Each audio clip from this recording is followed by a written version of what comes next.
Follow these steps to fix Apple Maps not working on iPhone iOS 18.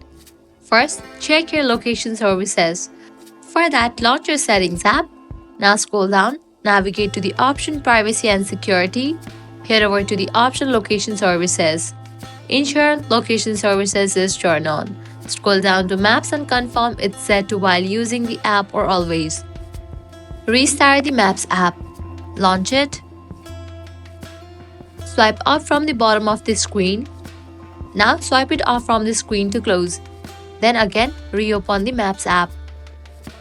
Next, restart your iPhone. Press and hold the side or top button until the power off slider appears. Slide to power off your iPhone.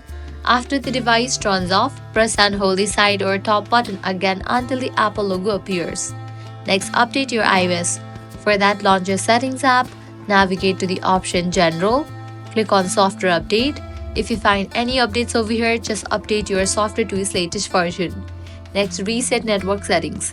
For that, head back, scroll down, click on Transfer or Reset iPhone, click on Reset Network Settings and go through the process. Next, clear Maps cache. For that, head back, navigate to the option iPhone Storage. From the list of the apps, find Maps. Once you find it, open it. Click on Upload app, then click on Reinstall app. Next, check for app restriction. For that, head back, go to the main page of settings.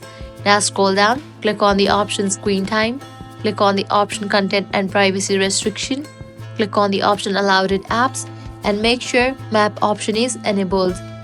If none of these solutions work, visit Apple support website or contact them directly for help. By following these steps, you should be able to resolve issue with Apple Maps on your iPhone running iOS 18. If this guide helped you out, don't forget to like, share, and subscribe to our channel.